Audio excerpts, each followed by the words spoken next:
ආයුබෝවන් රූරස් YouTube channel එකට ඔයාලව ආදරයෙන් පිළිගන්නවා.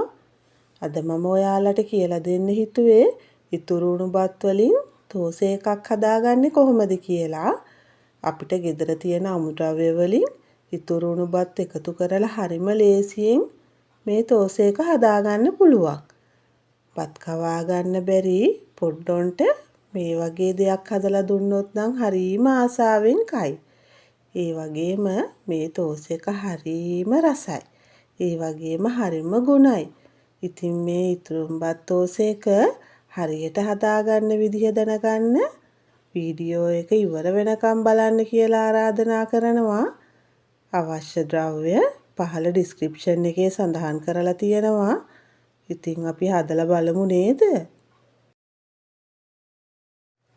අද මම මෙතන උයලා ඉතුරු වුණු බත් කෝප්ප දෙකක් අරගෙන තියෙනවා.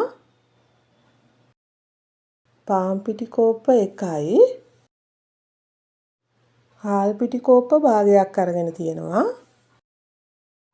ලුණු ගෙඩියකින් භාගයක්, අමු මිරිස් කරල් 3ක්, කරපිංචා කොළ ටිකක් හීනියට කපාගෙන අරගෙන තියෙනවා. කැරට් ගෙඩියකින් භාගයක් විතර ග්‍රේට් කරලා අරගෙන තියෙනවා.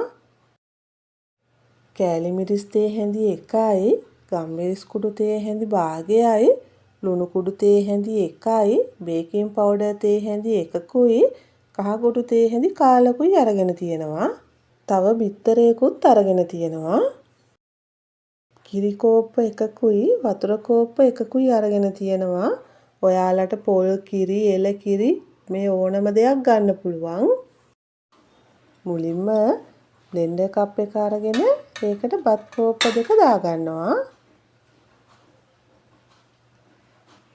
මේකටම කිරි කෝප්පෙත් දාගන්නවා.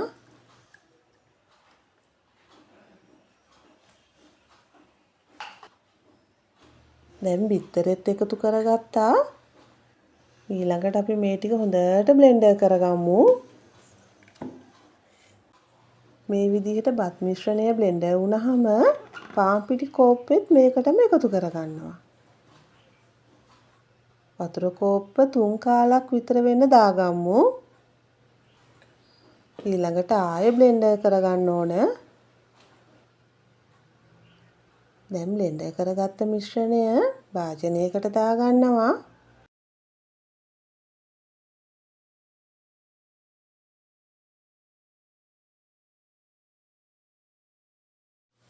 දැන් අපි මේ ටික පොඩ්ඩක් කලවම් කරගමු.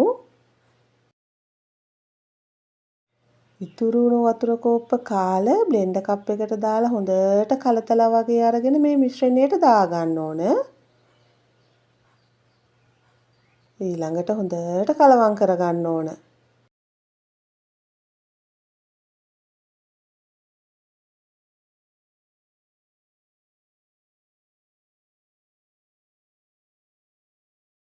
දැන් බේකින් පවුඩර් ටිකක් දාගන්නවා.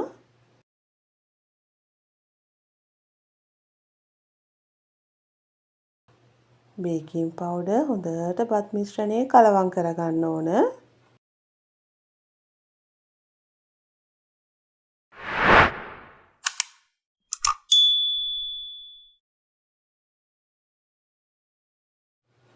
ඊළඟට ලුණු කුඩු දාගන්නවා.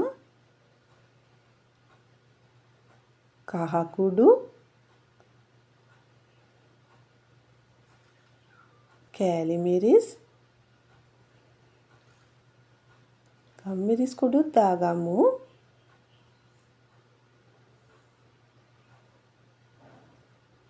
ඊළඟට අපි මේ ටික හොඳට කලවම් කරගමු.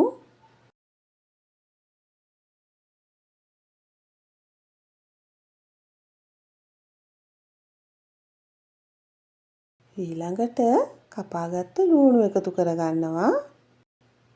අමු මිරිස්, කැරට්, කරපිංචා ටිකත් එකතු කරගත්තා. දැන් අපි මේ ටික ආයෙම කලවම් කරගමු.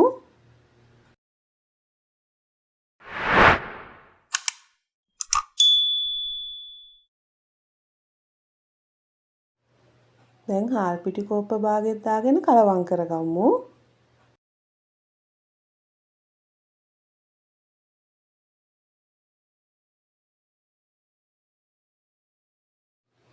ඊළඟට භාජනයක් ලිපේ තියලා තෙල් ටිකක් දාගන්නවා. දැන් බැටර් එකෙන් ටිකක් අරගෙන මේ විදිහට දාගන්නවා. හැන්ද කරකවලා ටෝස් එක හැඩයට හදාගන්න.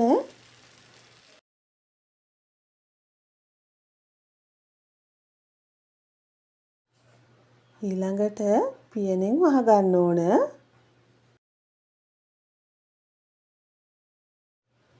දැන් මේ පැත්ත විනාඩි 3-4ක් තියලා ඊළඟට පියන ඇරලා ටෝස් එක අනිත් පැත්ත හරව ගන්නවා.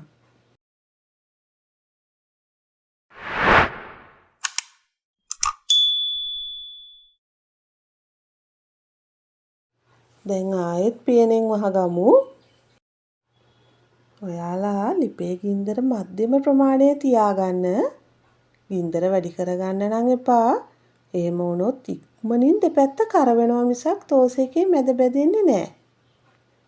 ඊළඟට ආයෙත් පියන ඇරලා ටෝස් එක අනිත් පැත්ත හරව ගන්නවා. මේ විදිහට පියන ඇරලා දෙපැත්ත හරවලා ටෝස් එක හදා ගන්න ඕන. මොකද අපි මේක හදන්නේ බත් වලින්නේ. ඒ නිසා හොඳට දෙපැත්ත දාලා හදා ගන්න ඕන.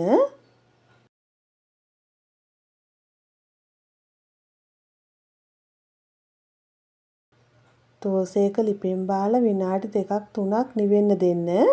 එතකොට තමයි පිටත තියෙන රස්නෙන් ඇතුළ හොඳට තැම්බිලා ගානට එන්නේ.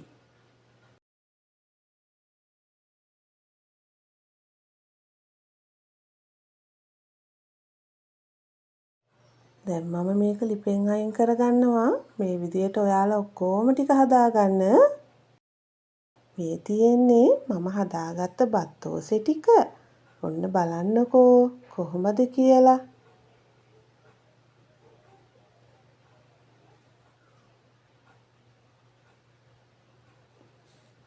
මේ බලන්න ගානට ඇවිල්ලා තියෙනවා.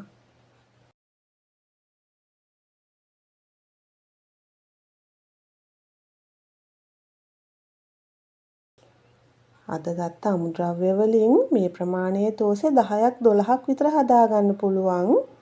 මේ ටෝස් එකේ රස කොහොමද කියලා ඔයාලත් හදලා බලන්නකෝ. මගේ වීඩියෝ එක හොඳයි නම් ලයික් එකක් දාලා යාළුවන්ටත් බලන්න ෂෙයා කරන්න. ඔයා මගේ channel එකට අලුතින් එකතු වුණු කෙනෙක් නම් මාව subscribe කරන්නත් අමතක කරන්න එපා. මගේ වීඩියෝ එක බලපු ඔයාලට ගොඩාක් ස්තුතියි. තවත් මේ වගේ වීඩියෝ එකකින් අපි නැවත හමු වෙමු.